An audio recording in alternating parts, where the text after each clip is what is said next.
অর্ণবকেও ইরাকে ব্ল্যাকমেল করতে শুরু করলো দীপা, মানে রাজেশ্বরী আয়ার। রাজেশ্বরী আয়ার বলল যে আমাকে 50 লাখ টাকা দিতে হবে, তার বিনিময়ে আমি আপনাদের সূর্যকে যেখানে আপনারা বলবেন সেখানে পৌঁছে দেবো। না হলে কিন্তু এই যে ছবিটা যেখানে ইরা ম্যাডাম আপনি ডাক্তারবাবুকে ওষুধ খাচ্ছেন, এই ছবিটা কিন্তু আমি ভাইরাল করে দেবো। হ্যাঁ বন্ধুরা, অনুরাগের ছোঁয়ার আগামী পর্বগুলিতে আপনারা ঠিক এমনটাই দেখবেন। চ্যানেল নতুন হলে চ্যানেলটা সাবস্ক্রাইব করে ভিডিওতে অবশ্যই একটা লাইক করে দিন। ওদিকে রথের দিনে দীপা যখন সূর্যের কাছেই ছিল, তখনই অর্ণব চলে গেছে ললিতার বাড়িতে দীপা আছে কিনা যাচাই করতে। তাহলেই তারা বুঝতে পারবে যে ওই রাজেশ্বরী আয়ারই হলো আসলে দীপা। কিন্তু দীপা কি এতটাই বোকা? দীপা কি এত সহজে ধরা পড়ে যাবে বলে সমস্তটা করেছে? না বন্ধুরা, তাই তো দীপা উর্বিকে নার্সের ড্রেস পরিয়ে সে সেখান থেকে বেরিয়ে যায়। দীপা ভয়ে ভয়ে ছিল যে সময়ে যেতে পারবে তো, বা ইরা যদি আবার আসে, সে যেন ওই ঘরে নার্সের পোশাকে কাউকে না কাউকে দেখতে পায়। সেই জন্যই উর্মিকে নার্সের ড্রেস পরিয়ে এসেছিল।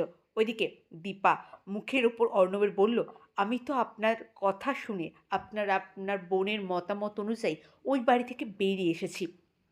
তাহলে আপনারা আবার কেন এখানে আসছেন? আমি এখানে একটা ভদ্র সমাজে থাকি, তাই বারবার এখানে আসবেন না। ওদিকে ইরা তো চমকে যায়। ইরাও দেখে এখানে রাজেশ্বরী আয়ার, আর ওইদিকে অর্ণবও ফোনে বলছে যে এখানে দীপা আছে। সমস্তটা কিছুতেই মেলাতে পারছিল না। দুয়ে দুয়ে কিছুতেই চার করতে পারছিল না ইরা আর অর্ণব। তারপরেই সেখানে উর্মিও আসে। প্রথমে ইরা ভেবেছিল হয়তো উর্মিকে নাচ সাজিয়ে রাজেশ্বরী আয়ার গেছে, কিন্তু না, তেমনটা হলো না। ওইদিকে ইরা শেষকালে এলো, এসে সূর্যকে একটা ওষুধ খাওয়ালো। ইরা বলল, আজকে হয় তুমি পেন ড্রাইভ দেবে, না হলে তুমি মরবে। কিন্তু দীপারও কিছু করার ছিল না। ওষুধটা খাওয়ার পরেই সূর্যর কেমন ছাতিতে ব্যথা করতে থাকে। দীপা জল খাইয়ে জোর করে বমি করায় সূর্যকে, যে ডাক্তারবাবু আপনি বমি করে ফেলুন, তাহলে আপনি ঠিক হয়ে যাবেন। তারপরেই সেখানে ইরা আসে, বলে এটা তুমি কি করলে? তখন রাজেশ্বরী আয় বলে, আপনি এটা কি করলেন? আমি খুব ভালো করে জানি ও দাবাইটা কিসের আছে, তাই আমি আপনাকে বলছি আপনি কি চান সেটা আমি জানি। আমি আপনাকে সেটা করে দেবো, তার বিনিময়ে আমাকে 50 লাখ টাকা দিতে হবে। মথুয়াপুরে আমার বাড়ি হচ্ছে, 50 লাখ টাকা। আমি টাকার জন্যই কলকাতায় এসেছি। আমি শুনেছি কলকাতায় টাকা ওড়ে। প্রথমে তো ইরা আর অর্ণব কিছুতেই বিশ্বাস করতে পারছিল না রাজেশ্বরী আয়ারকে, কিন্তু পরে তাদের কাছে আর কোনো চান্স নেই। না হলে তো রাজেশ্বরী আয়ার বাড়ির লোকের কাছে মুখ খুলে দেবে।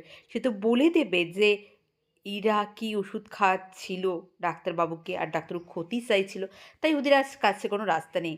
আর রাজেশ্বরী আয়ার বলল, আজকেই আমাকে 5 লাখ টাকা দিতে হবে, তারপরে আমি আপনাদের বাকি কাজ করব। দীপার মাথায় কী প্ল্যান ঘুরছে সেটা কি গেস করতে পারছেন? আমি তো পাচ্ছি। আর সেই প্ল্যান কথা আমি আপনাদেরকে নেক্সট এপিসোডে অবশ্যই বলবো। তার জন্য চ্যানেলটা সাবস্ক্রাইব